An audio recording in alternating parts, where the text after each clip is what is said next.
Tuhan bersamamu. dan bersama rohmu. Inilah Injil suci menurut Santo Markus. Dimuliakanlah Tuhan.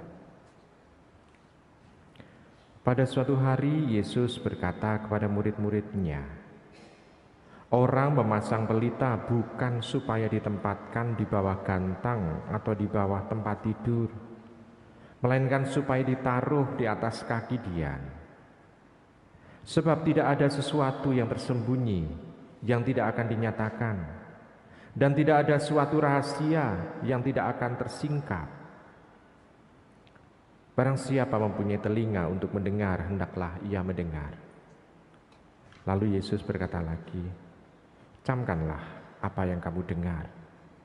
Ukuran yang kamu pakai untuk mengukur akan dikenakan pula padamu, dan malah akan ditambah lagi.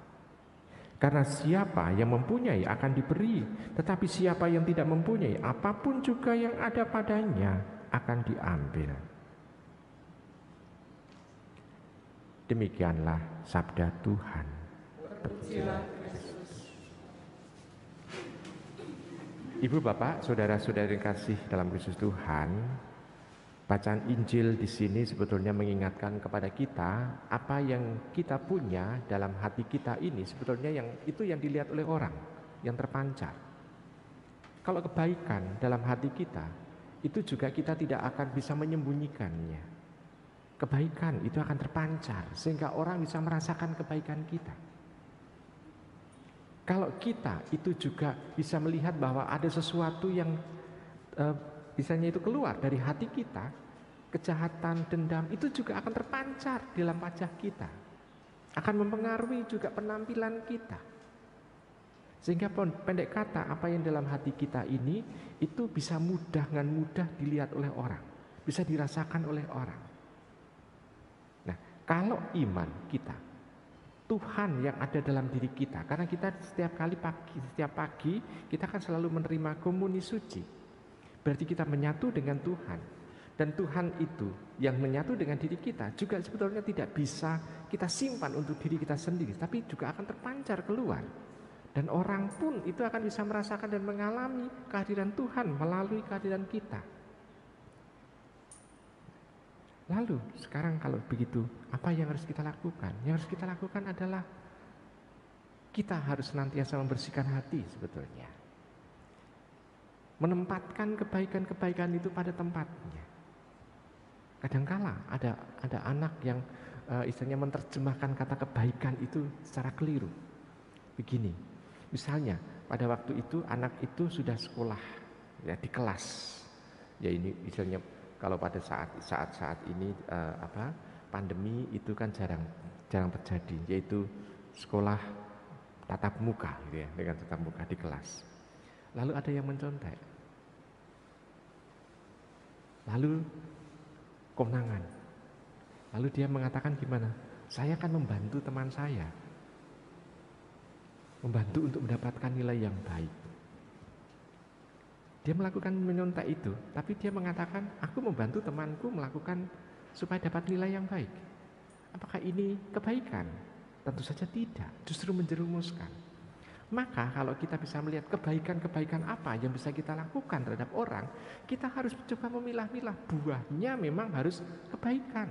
Tetapi apakah proses pada waktu kita itu membantu orang, apakah juga baik atau tidak? Karena seringkali prosesnya itu tidak pernah dipikirkan. Orang tua pun seringkali meminta kepada anak, pokoknya yang penting kamu nilainya baik, yang penting kamu pokoknya lulus. Tetapi prosesnya apakah juga dilihat? Prosesnya apakah juga baik? Apakah prosesnya juga bermartabat? Karena kadang-kala anak kalau ditanya setelah belajar, gimana? Sudah hafal? Sudah hafal di luar kepala. Waduh, kalau sudah hafal di luar kepala berarti nyontek.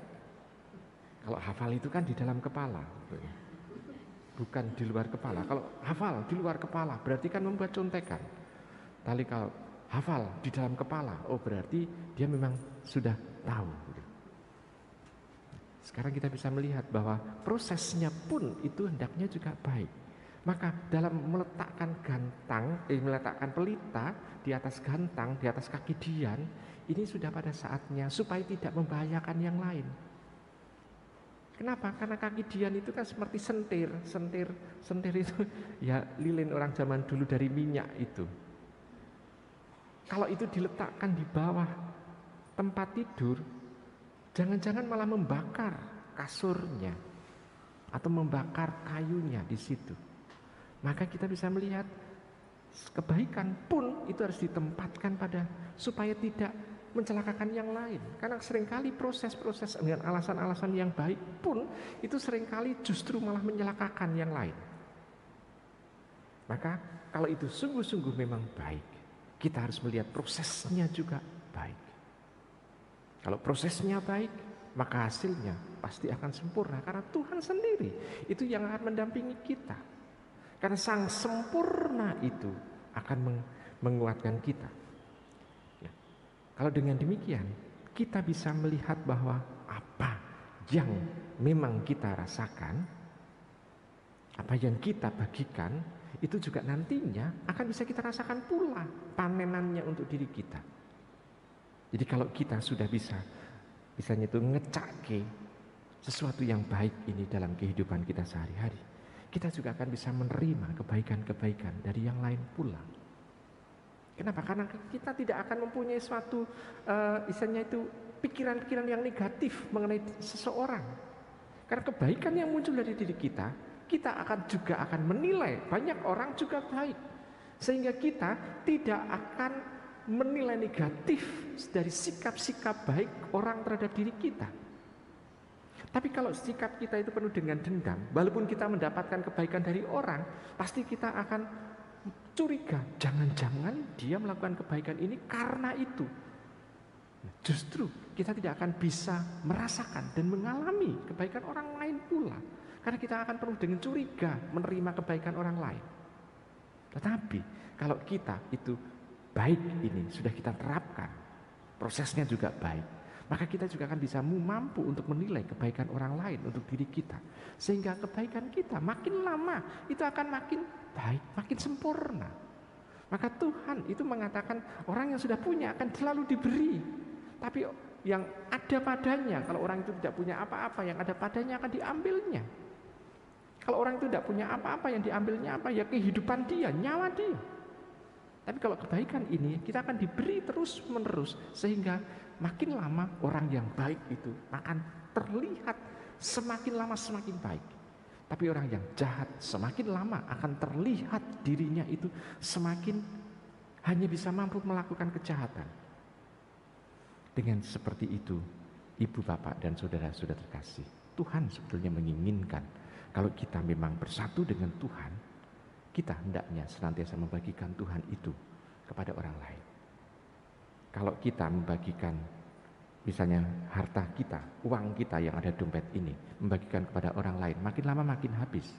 Tapi kalau kita membagikan Kristus yang ada dalam diri kita, apakah Kristus dalam diri kita itu makin lama makin habis? Tidak, justru Kristus yang ada dalam diri kita, iman kita ini makin lama makin dalam. Kalau kita membagikan kepada orang lain, iman kita ini makin dalam. Dengan seperti itu, apa yang kita punya itu akan ditambah terus-menerus. Kalau kita mampu ngecaki, maka bacaan ini menginspirasi bagi diri kita. Apakah hidup kita ini sungguh sudah berarti dan bermakna bagi yang lain pula, karena Tuhan itu menghidupi kita. Selamat merenungkan.